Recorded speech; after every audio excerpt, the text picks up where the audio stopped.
বিসমিল্লাহির রহমানির রহিম। আসসালামু আলাইকুম ওয়া রাহমাতুল্লাহ। প্রতিনিয়ত রিজিকের সন্ধানে আমরা ছুটছি। উচ্চ খরচের জীবনযাত্রায় একটু শান্তি, একটু স্বস্তি এবং একটু সুখের আশায় তুলনামূলক বেশি আয় উপার্জনের পথ ও উপায় খুঁজে ফেরেন অধিকাংশ মানুষ।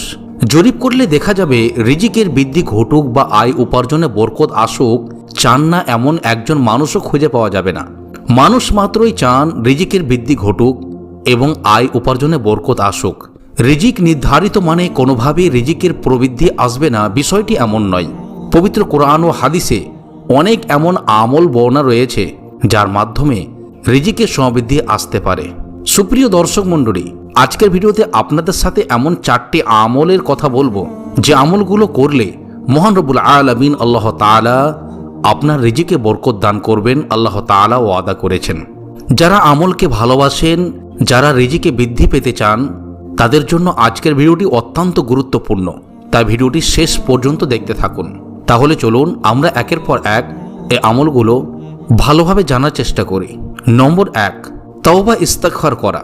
তওবা ইস্তিগফার করার মাধ্যমে বান্দার রিজিক বাড়ে। আল্লাহ তাআলা পবিত্র কোরআনে ইরশাদ করেছেন, আমি তাদের বলেছি নিজ প্রতিপালকের কাছে ক্ষমা প্রার্থনা করো, নিশ্চয় তিনি অতিশয় ক্ষমাশীল।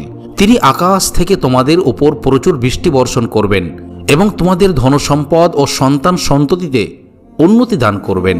সুবহানাল্লাহ। এবং তোমাদের বাগ বাগিচা এবং নদীনালা দান করবেন। আল্লাহু আকবার। সূরা নূহ আয়াত নম্বর 10 থেকে 12, সূরা ওয়াকিয়া আয়াত নম্বর 82। হযরত আব্দুল্লাহ ইবনে আব্বাস রাদিয়াল্লাহু তাআলা আনহু এর বিবরণে আছে, রাসূল করিম সাল্লাল্লাহু আলাইহি ওয়াসাল্লাম বলেছেন, যে ব্যক্তি লাগাতার তওবা ইস্তিগফার করবে আল্লাহ তাআলা তাকে সংকট থেকে উত্তরণের পথ বের করে দেবেন। সুবহানাল্লাহ। সব দুশ্চিন্তা মিটিয়ে দেবেন এবং অকল্পনীয় উৎস থেকে তার রিজিকের ব্যবস্থা করে দেবেন। আল্লাহু আকবার। আবু দাউদ, ইবনে মাজাহ ও মুস্তাদরাকে হাকিমের হাদিস। সুপ্রিয় দর্শক, আমরা পবিত্র কোরআন এবং এই হাদিস থেকে একটি বিশেষ আমলের কথা জানতে পারলাম, আর সেটি হলো তওবা ইস্তিগফার করা। বেশি বেশি তওবা ইস্তিগফার করলে আল্লাহ তাআলা আপনার রুজি রোজগারে বরকত দান করবেন, আপনার দুশ্চিন্তা মিটিয়ে দেবেন এবং আল্লাহ তাআলা অকল্পনীয় উৎস থেকে রিজিকের ব্যবস্থা করে দেবেন। সুবহানাল্লাহ।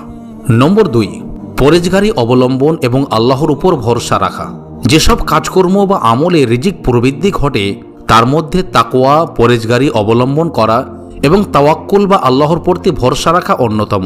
আল্লাহ তাআলা পবিত্র কোরআনে ইরশাদ করেছেন, আর যে আল্লাহর তাকওয়া অর্জন করবে আল্লাহ তার জন্য উত্তরণের পথ বের করে দেবেন এবং তিনি তাকে এমন উৎস থেকে রিজিক দান করবেন যার কল্পনাও সে করতে পারবে না।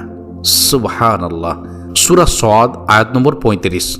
রাসূল করিম সাল্লাল্লাহু আলাইহি ওয়াসাল্লাম বলেছেন, যদি তোমরা আল্লাহর প্রতি যথার্থভাবে ভরসা রাখো তিনি তোমাদের সেইভাবে রিজিক দান করবেন যেভাবে তিনি পাখিদের দান করে থাকেন।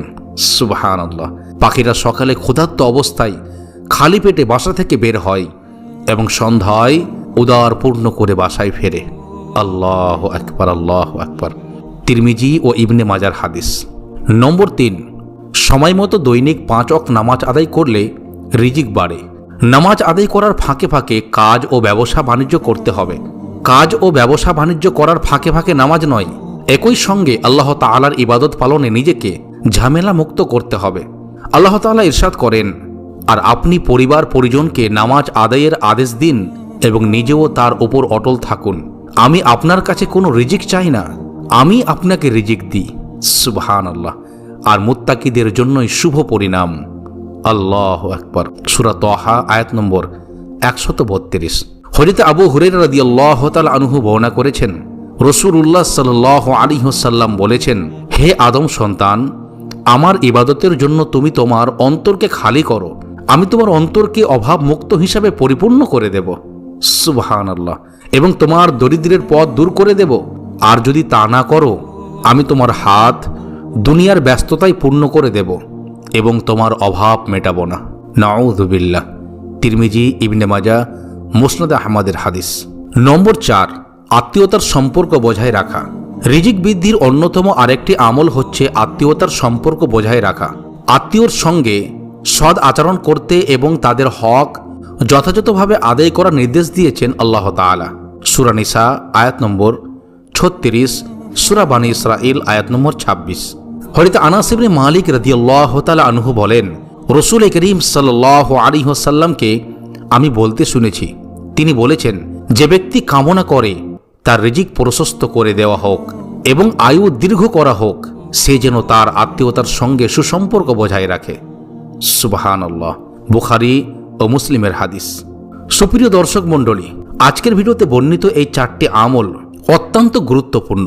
কোনো ব্যক্তি যদি যথাযথ নিয়ম মেনে এই 4টি আমল করতে পারে, ইনশাআল্লাহ তার সংসারে কোনোদিন অভাব হবে না। প্রিয় দর্শক মণ্ডলী, আজকের ভিডিও এ পর্যন্তই ছিল। ভিডিওটি ভালো লাগলে লাইক করবেন এবং এই ধরনের ভিডিও পেতে আমাদের চ্যানেলটি সাবস্ক্রাইব করে আমাদের সঙ্গেই থাকবেন। আবার কথা হবে অন্য কোনো ভিডিওতে ইনশাআল্লাহ। আসসালামু আলাইকুম ওয়া রাহমাতুল্লাহি ওয়া বারাকাতুহু।